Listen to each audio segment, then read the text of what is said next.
लोग को काट देंगे, कैसे हम लोग को ये सोचना है कि सरकार हम लोग की सुरक्षा के लिए क्या बंदोबस्त किए हैं, हम लोग कैसे रहेंगे, क्या हम लोग यहाँ घर छोड़कर सभी लोग चले जाए हैं।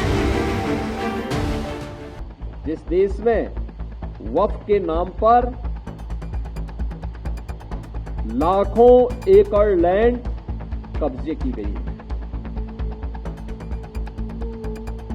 और उनके पास कोई कागज नहीं, कोई राजस्व रिकॉर्ड नहीं, और राजस्व रिकॉर्ड नहीं तो सभी को वापस लेने की कार्रवाई जब इस संशोधन विधेयक संसद में पारित हुआ है और अब इस पर कार्रवाई हो रही है तो इसके लिए हिंसा भड़काई जा रही है।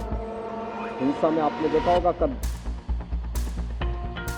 पश्चिमी बंगाल में मुर्शिदाबाद 3 हिंदुओं की निर्मम हत्या हुई, उनके घरों से खींच करके उनकी हत्या हुई। और ये सब कौन है?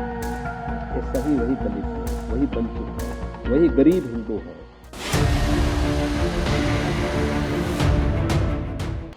पिछले 10 वर्ष में प्रधानमंत्री मोदी जी के नेतृत्व में भारतीय जनता पार्टी की केंद्र सरकार ने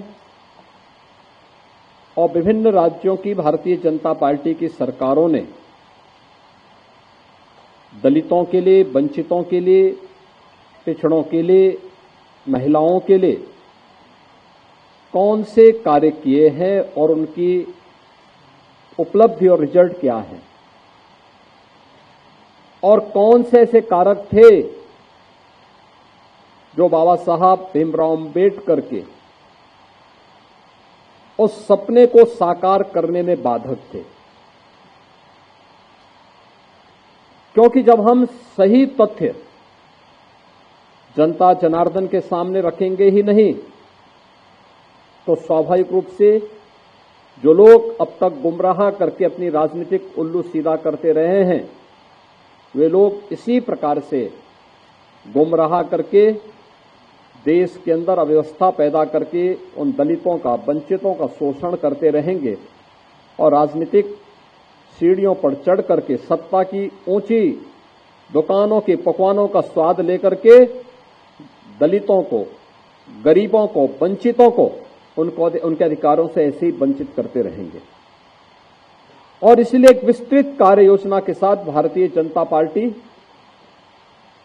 प्रदेश की कार्यशाला आज यहां पे आयोजित हो रही है। यद्यपि ये कार्यशाला 3 दिन पहले होनी थी, लेकिन गांव-गांव संपर्क के कार्यक्रम के कारण ये आज हुई है।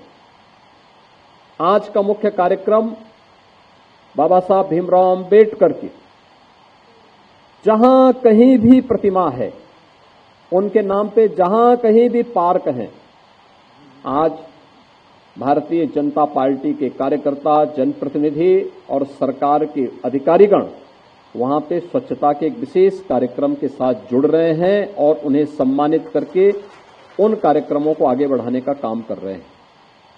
और कल के लिए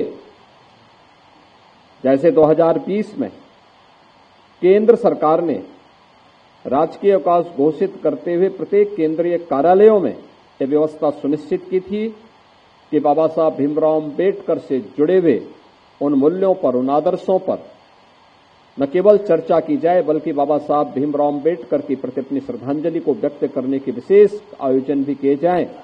और वैसे ही प्रदेश सरकार ने भी कल एक सार्वजनिक अवकाश के साथ साथ बाबा साहब भीमराव अम्बेडकर की प्रतिमा और पार्कों में पुष्पांजलि कार्यक्रम के साथ साथ चर्चा परिचर्चा करके इन मूल्यों को, इन आदर्शों को आगे बढ़ाने के लिए एक विशेष अभियान प्रारंभ किया है।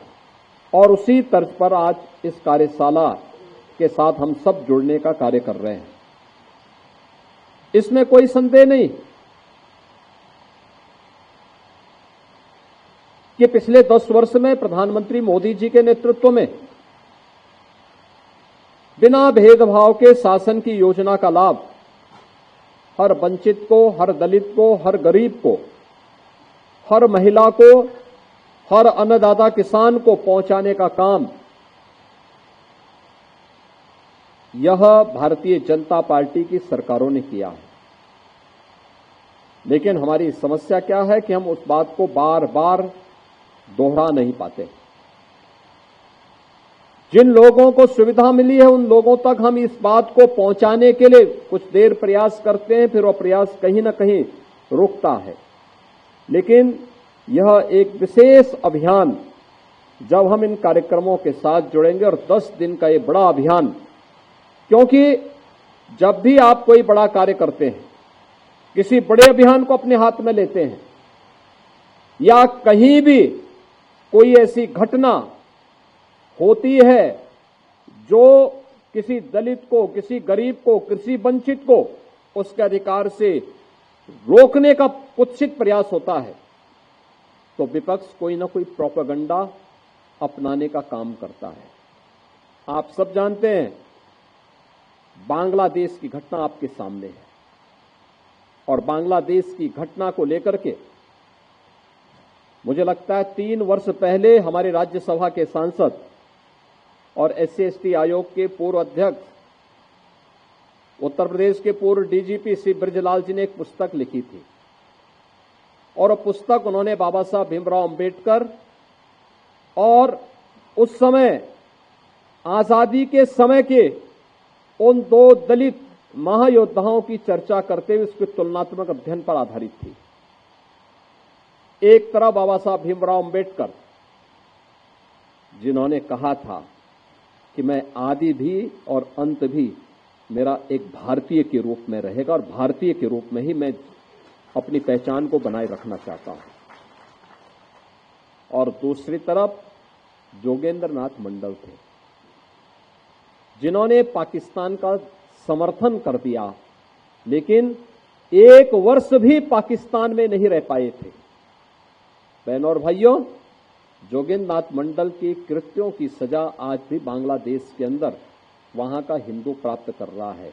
आप सब जानते हैं, बांग्लादेश में जो भी हिंदू है, जो प्रताड़ित हो रहा है, जो पीड़ित है, ये सभी दलित हिंदू हैं।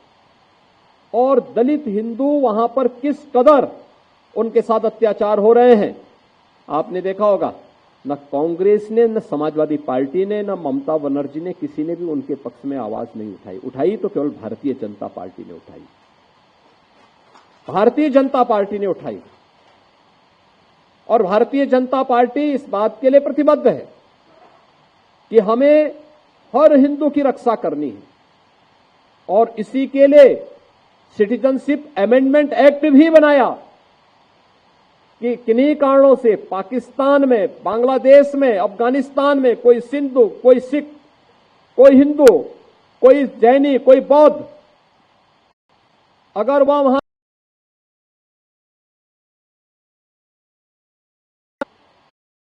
भारत की नागरिकता मिल जाए, इसका विरोध करने वाले कौन लोग हैं? ये वही लोग हैं जो कांग्रेस के रूप में, समाजवादी पार्टी के रूप में गुमराह करने का काम कर रहे हैं। ये वही दल है। ये व्यवहारिक धरातल पर भी दलित और वंचितों का अधिकार छीनने के अधिकारी होते हैं। आप देखते होंगे, कहीं दलितों की झोपड़ी पर, उनकी जमीन पर कब्जा करने वाले कोई लोग होंगे तो इन्हीं दलों से जुड़े हुए लोग होंगे। ये सर्वाधिक कब्जा करते हैं। और ठीक बात है कि सरकार का डंडा है, सरकार उनको ठीक भी करती है, दुरुस्त भी करती है, कि जिससे वे लोग गरीबों की, वंचितों की जमीनों पर कब्जा न कर सके। लेकिन फिर भी उनके द्वारा किस प्रकार के राग अलापे जाते हैं, हमें आश्चर्य होता है। ये वही राज्य है और ये देश वही देश है जिस देश में वक्फ के नाम पर लाखों एकड़ लैंड कब्जे की गई है। उनके पास कोई कागज नहीं, कोई राजस्व रिकॉर्ड नहीं, और राजस्व रिकॉर्ड नहीं तो सभी को वापस लेने की कार्रवाई, जब इस संशोधन विधेयक संसद में पारित हुआ है और अब इस पर कार्रवाई हो रही है, तो इसके लिए हिंसा भड़काई जा रही है। हिंसा में आपने देखा होगा, कब पश्चिमी बंगाल में मुर्शिदाबाद 3 हिंदुओं की निर्मम हत्या हुई, उनके घरों से खींच करके उनकी हत्या हुई। और ये सब कौन है? ये सभी वही दलित हैं, वही वंचित हैं, वही गरीब हिंदू हैं, जिसको इस जमीन का सर्वाधिक लाभ मिलने वाला है।